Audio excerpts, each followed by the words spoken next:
అదే నీకు India today సర్వేలో మనకు క్లియర్గా రిఫ్లెక్ట్ అయింది. ఇక ఆంధ్రప్రదేశ్ విషయానికి వస్తే వైసీపీ అండ్ టీడీపీ అంటే మీరు ఆంధ్రప్రదేశ్లో కూడా ఇప్పుడు ఈ సర్వే ప్రకారం 17 సీట్లు అనుకుంటాను కదా టీడీపీకి ఇచ్చారు, 17 టీడీపీ, 8 సీట్లు వైసీపీకి ఇచ్చారు. అంటే బహుశా టీడీపీ అంటే అందులో జనసేన కూడా వస్తుంది. దానికన్నా సిగ్నిఫికెంట్ ఏంటంటే 45% టీడీపీకి ఓటింగు, 7% జనసేన, అంతే కదా, కలుపుకుంటే 52% అవుతుంది. వైఎస్ఆర్ కాంగ్రెస్కు 41% అవుతుంది. ఇట్స్ ఎ మ్యాసివ్ గ్యాప్, ఇది 11% ఓట్ల తేడా. సో డెఫినెట్గా టీడీపీ జనసేన కలిస్తే అరిథమెటికల్ అడ్వాంటేజ్ వస్తుందన్నది నిజం.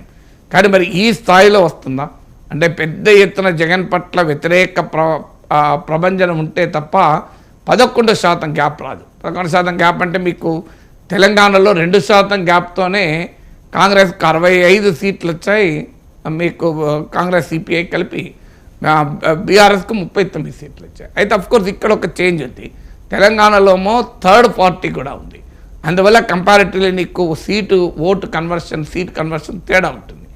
ఆంధ్రప్రదేశ్లోనైనా పోలరైజ్డ్ బ్యాటిల్, అంటే అటువైపు వైసీపీ, టీడీపీ, జనసేన కూటమి కలిస్తే ఇప్పుడు బీజేపీ. సో అందువల్ల ఈ పోలరైజేషన్లో 51% అంటే లాస్ట్ టైం వైఎస్ఆర్ కాంగ్రెస్ సాధించిన విజయంతో పోల్చగలిగిన విజయం అది. అదే జరిగితే మరి భారీగా టీడీపీ జనసేన సీట్లు 100 మళ్ళీ వైసీపీ సాధించిన 150 రావాలి. సో ఇప్పటికి కూడా 725 అంటే నియర్లీ 70% సీట్లు, పార్లమెంట్ సీట్లు, 70% పార్లమెంట్ సీట్లు అంటే మీకు 125 సీట్స్ అని రావాలి. సో అది స్టిల్ ఇంకా డిసైడ్ అయిన అంశంగా కనబడలేదు.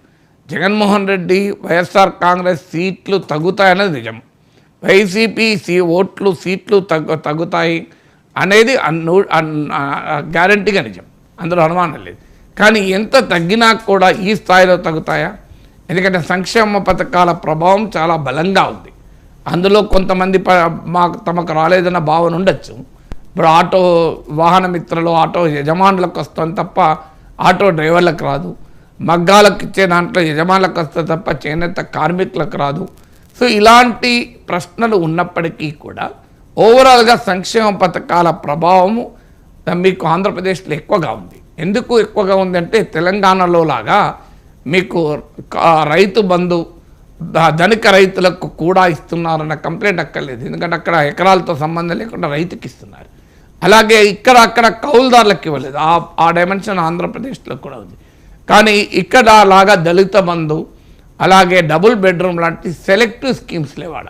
సెలెక్టివ్ స్కీమ్స్ ఉన్నప్పుడు ఏమవుతుందంటే హర్ట్ బర్న్ ఉంటుంది, ఒకరికి వచ్చి ఒకరికి రాకపోతే. ఇప్పుడు దళిత బంధు గ్రామంలో ఇద్దరికి వస్తే ఆ 2 కుటుంబాల వాళ్ళు ఎంత ఓటేస్తారో తెలియదు, కానీ 200 దళిత కుటుంబాలకు కోపం వచ్చి ఉంటుంది.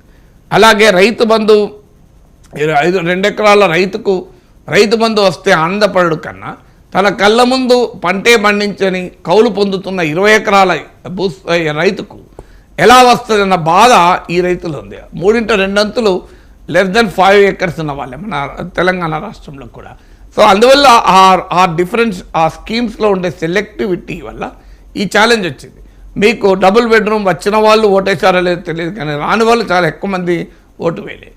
కానీ మీకు అక్కడ ఆంధ్రప్రదేశ్కి వచ్చేవరకు ఈ సంక్షేమ పథకాల సెలెక్టివిటీ అన్న సమస్య లేదు, ఉన్న మేరకు లార్జ్లీ యూనివర్సల్ స్కీమ్స్.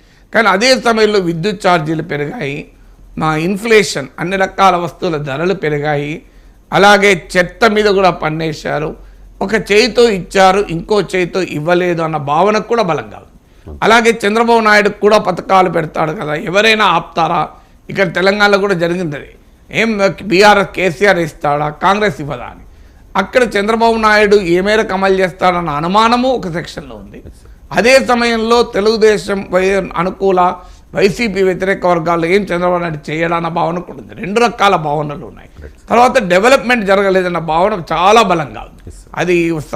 అది యూనివర్సల్ ఫినామినన్. సో అందుకే అసెంబ్లీలో కూడా దాన్ని ప్రస్తావించి ఇటీవల జగన్ మాట్లాడాడు. సో ఆ రకమైన అంశం ఉంది. ఇక విశాఖ రాజధాని అన్న ప్రభావం ఉంటుందని అనుకోను పెద్దగా. అంటే అక్కడ ప్రజలు రాజధాని మాకు వస్తుంది కదా అని బ్రహ్మరథం పట్టణ అంచనా. ఉత్తరాంధ్రలో కూడా వైసీపీ సీట్లు తగ్గుతాయి. అంటే విశాఖను అక్కడికి రాజధాని తరలిస్తామని చెప్పినా కూడా ఉత్తరాంధ్రలో వైసీపీకి గతంలో వచ్చిన సీట్లు రావు, ఎన్ని తగ్గుతాయో చెప్పలేను. కానీ దక్షిణాంధ్రలో డెఫినెట్గా టీడీపీ జనసేన కలయిక, సామాజిక సమీకరణ, కాపు ఓట్లో వచ్చే షిఫ్టు, అలాగే అమరావతి ప్రభావము, పట్టణాల్లో ఉండేటువంటి అభివృద్ధి లేదన్న వ్యతిరేకత, ఇవన్నీ వెరసి వైసీపీకి గట్టి పొట్టిస్తాయి. ఇప్పుడు ఈస్ట్ అండ్ వెస్ట్ గోదావరి తీసుకోండి, చాలా క్లియర్గా అరిథమెటిక్ డిసడ్వాంటేజ్ వైసీపీకి ఉంటుంది, అరిథమెటిక్ అడ్వాంటేజ్ టీడీపీ జనసేనకు ఉంటుంది. ఎందుకంటే అక్కడ కొన్ని సీట్లలో 20%, 15%, 25% కూడా జనసేన ఓటింగ్ ఉంటుంది. రాష్ట్రం అంతా 7% ఉండొచ్చు, మీకు రాయలసీమలో 2% కూడా ఉండొచ్చు జనసేన, కానీ ఉన్న ఓటింగ్ అంతా ఇక్కడ ఉంటుంది. సో మండపేటలో 20% ఓటింగ్ ఉందని మీకు పవన్ కళ్యాణ్ చెప్పాడు. సో అందువల్ల ఈ కలయిక అరిథమెటిక్ అడ్వాంటేజ్ తూర్పు పశ్చిమ గోదావరి జిల్లాలు వాటి సరిహద్దుల్లో ఉన్న అటు వైజాగ్ కానీ ఇటు కృష్ణా కానీ ఈ సరిహద్దు జిల్లాలపై కూడా ప్రభావం పడుతుంది. అలాగే కానీ అదే సమయంలో వైసీపీ వెనకాలన్న బలమైన సోషల్ ఇంజనీరింగ్ ఉంది. ఇప్పటికీ కూడా ఎస్సీ ఎస్టీలు, మైనారిటీలు, ఓవర్వేమింగ్గా రెడ్డీస్ వైసీపీకి ఓటేస్తున్నారు. సో అందువల్ల ఇండియా టుడే సర్వే ఏకపక్షంగా టీడీపీ జనసేనకు అధికారం అని చెప్పినా స్టిల్ ఇంకా అన్డిసైడెడ్. కానీ దాని డైరెక్షన్ మాత్రం నిజం. అంటే వైసీపీ బలం తగ్గుతోంది అన్న సర్వే ఇచ్చిన డైరెక్షన్ నిజం. అది ఎంత తగ్గింది, ఈ స్థాయికి పడిపోయి అధికారమే మార్చేంత స్థితిలో ఉందా లేదా అనేది స్టిల్ అన్ అన్డిసైడెడ్ క్వశ్చన్ లాగా కనబడతాయి. రైట్ సార్, తగ్గుతుంది కానీ అది 89 మ్యాజిక్ ఫిగర్ కంటే తగ్గుతుందా లేదా అనేదే ఇక్కడ క్వశ్చన్ మార్క్. అండ్ ఈ సీ ఓటర్ సర్వేకి సంబంధించి గతంలో ఇది